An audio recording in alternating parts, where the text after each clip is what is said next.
Hi guys, happy Saturday again. We're on week 10, and I'm so glad to almost be done with the artist way because it has been a long journey, like seriously long. But anyway, so this week was talking about self protection, like talking about the ways we can protect ourselves from the dangers on the trail of the path, especially from ourselves. So let me just get right into it because I want to be done as soon as possible. So, we will search out the toxic patterns we cling to block our creative flow. So, dangers of the trail. So, what this basically means that this one was talking about how we choose the best block for ourselves, like um, overwork, alcohol, drugs, sex. She mentioned like a lot. Which other ones? Just anything that you know you block yourself with, and you know it's you're the best person that anytime you get overwhelmed or scared, you immediately run to this block. Food, all those type of persons, and you pick the best block for yourself. And my blocks are actually food and work, but mostly work now. I've controlled food. I'm trying to lose weight. No, I'm losing weight. I'm not trying to lose weight, and I've been losing weight. So I've controlled food. It's now work because that's always what has been my block, but I'm working on it. Can you imagine? So on the case of workaholism, she had an entire like section for it. So most blog creative avoid fun when even when pure, because fun is scary, because fun equals creativity, which equals rebellion, which equals our own feeling of power, which is also scary and can seem like, when I mean fun, we mean pure, unadulterated, non-productive fun. And I answered this vocalizing quiz, and it was like, often, as far am I alcoholic in different scenarios, and it was like often. So I really need to work on that. So I'm getting better in some sections, like carrying work to parties and stuff. I've reduced, so I'm getting better. So let's move on to the next section. So then drought, this is when like you have arts block, writer's block, or any type of block imaginable. So how do you get out of that? It's a normal thing, and you keep on going through that cycle. You get out of it by doing your morning pages and doing your creative work regardless.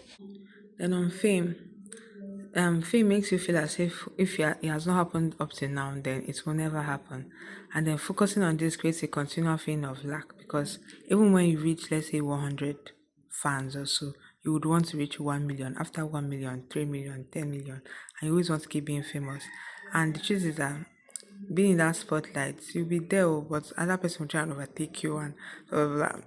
Do you get? So real, when you're taking the toxic fame drug, the antidote is to cuddle yourself, send fan letters and postcards and loving notes to yourself. Because that's what you really want in the end, self-approval, not approving yourself with other people. So spoil yourself rotten with small kids, small artist child pleasures. And real learning comes when the competitive spirit has ceased. So when the fame drug hits, go to your creative typewriter, camera, table, tablet, and begin to do a little creative play. The only cure for the fame drug is creative endeavor. Only when we are joyfully creative can we relax the obsession with others and how they are doing. Because honestly, it's not like others don't matter. They do, and we love them, we serve them. But you have to focus on yourself first before you can pour from a full well, not an empty well. Then competition, this one. So these two kind of go hand in hand, fame and competition, because it's like once you're in competition with somebody, you're trying to be more famous than them, trying to gain fame, so you're in competition with every other person. So someone's moving forward towards your dream should equals that it can be done, not that they are succeeding instead of you. And you must, and while we're in competition with other people, we must ask the real questions and must attend to our own creative inner guidance and not create work out of trends. But if a certain piece of work is too early or too late for its time, the time will come again. Then I noticed I was running out of space in this book because I'm using this book to capture my artist way journey. apart from morning pages, the tasks and like important things she said in the weekly review and the exercises and all that. So I started to write very, very, very, very small. That even me myself, no, I can read it too, but I doubt any other person can read what I wrote here. So she talked about the deadlifts that and 5 ways they make a negative impact in your life, and she told you to pick at random, but I ended up doing all of them, even the ones that don't apply to me. But then I adjusted them, so I tried to see how they could apply to me. But oh well, and then pick things adjacent to it. So then for family and friends, let's see anything. Some of them are very personal. But is there anything I would like to highlight? So family and friends, 5 ways that have had a negative impact in my life. Or then people pleasing. That's when people pleasing. Avoiding leadership positions. I can't really talk with some people, and sometimes my house is a bit too rowdy to walk in. Then my drugs, they make me very sleepy and they made me gain a lot of weight last year. That was so annoying. I was really sleeping like a fish last year and gaining weight like I don't even understand.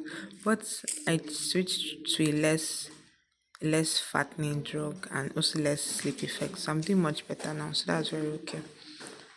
Then for work, yeah, it takes up my hard time, makes me break down, no sleep, no food, and it takes up the time with my friends, play God, and I miss out on life changing events because I'm like trying to redeem the time or do what's on my routine instead of explore stuff. So I'm learning to be more like free with it. And then money, I'm always trying to get it because everybody's like, oh, it's so important. But honestly, it's not like I have enough money. No, it's not like I have all the money in the world.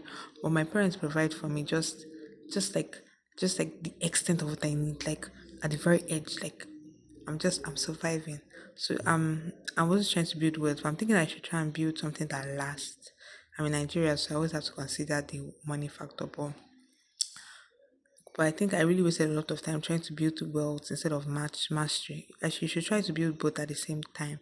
Not really focus on mastery first, small, and then you now focus on mastery and wealth. Happiness touchstones, things I love to draw and acquire.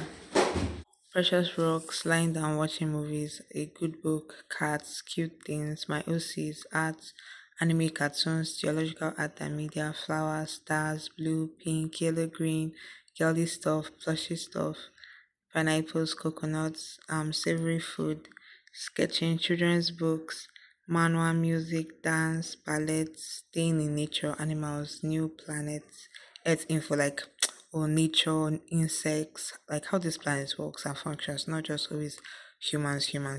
I really need to like get into this because it's very interesting. Weird, odd, and uncanny stuff, and then drawing. Then my God.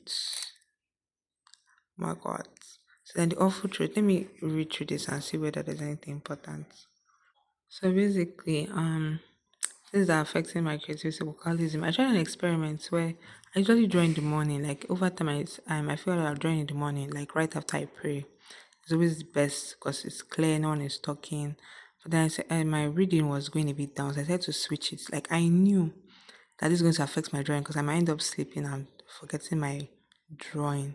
But I said, let me try it out. And yes, it worked out as I expected. Though sometimes I had freer times.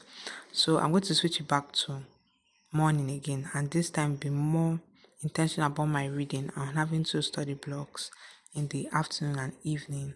And then figuring out how I'll handle that. Because I can't really, because only 1 hour, 30 minutes. I can't really compromise on the timing for like art. Then here's the art I made this week. A main cone and a ragdoll cat's OCs that I'm still working on. They're just like general outline, gentle giants and docile based on their traits. I'll still study cats, but I really want to study cats because I really love cats. I would like to study them and create characters based on them. I'm taking a color class with color theory class or a color class with an organization and she's become a friend. So this is like the painting I'm drawing with her and how she draws eyes because I don't usually draw eyes like this. So I'm learning and because I don't usually draw eyes like this, I had to like create another illustration especially to draw the hair. So this is where I'm at now. And then it was nice being with you this week, and hopefully next week is this 11th week. I can't wait to be done. Bye. Like and subscribe and all that.